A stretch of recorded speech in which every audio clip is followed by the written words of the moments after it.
हरियाणा पंचायत चुनाव से जुड़ी हुई हर नई अपडेट के लिए हमारे चैनल को सब्सक्राइब कीजिए और वीडियो को शेयर जरूर कीजिए और दूसरों के साथ, ताकि हर किसी को पता चल सके कि सुप्रीम कोर्ट कौन सा बड़ा डिसीजन लेने जा रही है हरियाणा पंचायत चुनाव को लेकर।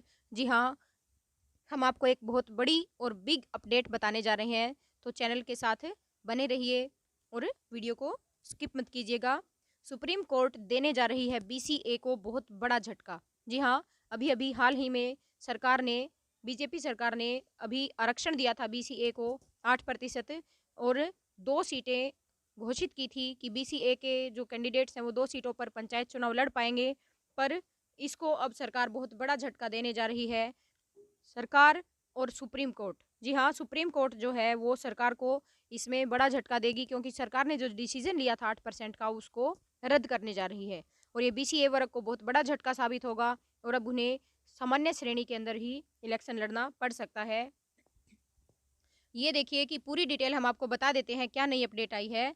सुप्रीम कोर्ट ने महाराष्ट्र सरकार को एक बड़ा झटका दिया है और इसी की तर्ज पर ही हरियाणा सरकार में भी ये फैसला हो सकता है, बीसीए को झटका मिल सकता है। और लगभग पूरे देश में ही जहां जहां इलेक्शन होने जा रहे हैं पंचायत चुनाव के, वहां बीसीए को जो भी आरक्षण दिया गया था उस आरक्षण को सुप्रीम कोर्ट ने रद्द कर दिया है। और हरियाणा में भी ये बहुत ही ये साबित हो सकता है हरियाणा में भी कि सरकार को सुप्रीम कोर्ट बड़ा झटका दे सकती है कि उनका जो फैसला लिया गया था उसको रद्द किया जा सकता है। हम आपको पूरी डिटेल बता देते हैं। सुप्रीम कोर्ट ने महाराष्ट्र सरकार को एक बड़ा झटका देते हुए स्थानीय निकाय चुनाव में अन्य पिछड़ा वर्ग के उम्मीदवारों को 27% आरक्षण देने के फैसले पर रोक लगा दी है।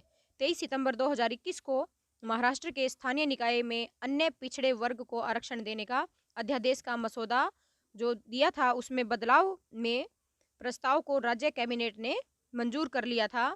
इसके बाद राज्य सरकार ने अध्यादेश का मसौदा मंजूरी के लिए राज्यपाल भगत सिंह कोश्यारी के पास भेजा था। कोश्यारी ने अध्यादेश के कुछ हिस्से पर आपत्ति जताई थी।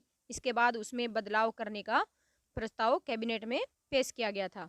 और हरियाणा सरकार में भी जो केस लगे हुए हैं कोर्ट में, वो इसी के ऊपर लगे हुए हैं बीसीए के आरक्षण के प्रति, कि जहां बीसीए की 2 सीटें नहीं बन पाती, सिर्फ एक सीट बन पाती है पूरी की पूरी जनसंख्या को देखते हुए, तो वहां भी बीसीए को आरक्षण मिल गया था।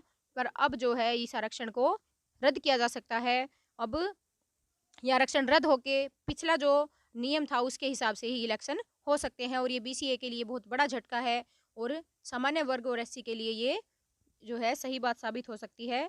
कोर्ट ने महाराष्ट्र राज्य चुनाव आयोग को इस संबंध में निर्देश भी जारी दिए थे कि अदालत ने कहा कि ट्रिपल टेस्ट के पालन किए बिना ओबीसी आरक्षण के लिए अध्यादेश लाने के राज्य सरकार के फैसले को स्वीकार नहीं किया जा सकता, जो अनिवार्य है। जस्टिस एएम खानविलकर और जस्टिस सीटी रवि कुमार की बेंच के ने सरकार के अध्यादेश पर रोक लगाते हुए कहा कि 27% ओबीसी कोटा आयोग की स्थापना के बिना और स्थानीय सरकार के अनुसार प्रतिनिधित्व की अपर्याप्तता के बारे में डेटा इकट्ठा किए बिना ही लागू नहीं किया जा सकता। कोर्ट ने कहा कि सामान्य वर्ग सहित अन्य आरक्षित सीटों के लिए भी शेष चुनाव कार्यक्रम आगे बढ़ सकता है। ऐसे ही हरियाणा में भी जनसंख्या को देखे बिना ही बीसीए का आरक्षण लगा दिया गया था, जो कि जिसके ऊपर केस कोर्ट में गया हुआ है और उसका अभी तक फैसला नहीं आया है। और ये सरकार ये फैसला दे सकती है, अभी जो हाल ही में जनवरी में जो फैसला आना है उसमें दे सकती है कि बीसीए का आरक्षण रद्द कर दिया जाए। मार्च में कुछ स्थानीय निकाय में अदालत में लगाई गई थी रोक। सुप्रीम कोर्ट के इस साल मार्च में राज्य के कुछ स्थानीय निकाय में ओबीसी आरक्षण को इस आधार पर रोक दिया गया था। आरक्षण प्रतिशत को उचित ठहराए जाने के लिए ठोस आंकड़े उपलब्ध नहीं है। और ऐसा ही हरियाणा में भी है कि हरियाणा में भी ठोस आंकड़े उपलब्ध नहीं है। शीर्ष अदालत ने यह कहा था कि कुछ कुल आरक्षण 50% से अधिक नहीं होना चाहिए। अब तक ओबीसी को नगर निकायों और जिला परिषद के निर्वाचन में 27% आरक्षण मिलता रहा है।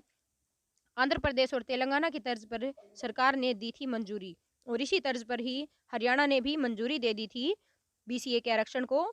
इसके बावजूद मुख्यमंत्री उद्धव ठाकरे ने नेतृत्व वाली महाराष्ट्र सरकार ने आंध्र प्रदेश और तेलंगाना की तर्ज पर अध्यादेश के जरिए ओबीसी आरक्षण लागू करने का निर्णय लिया था। और मनोहर सरकार ने भी इसी बेस के ऊपर निर्णय लिया था बीसीए को आरक्षण देने का। हालांकि राज्य के विधि और न्याय विभाग के अध्यादेश के जरिए ओबीसी का निर्वाचन कोटा तय करने के लिए निर्णय को कानूनी तौर पर गैर मुनासिब बताया था और राज्य सरकार को मामले के विचाराधीन होने के कारण पहले सुप्रीम कोर्ट से इजाज़त लेने की सलाह दी गई थी। और ये जो फैसला आया है ये बहुत बड़ा झटका है स्थानीय निकाय चुनाव में अन्य पिछड़ा वर्ग के कैंडिडेट्स को, कि उनका आरक्षण जो है वो वापस ले लिया गया है।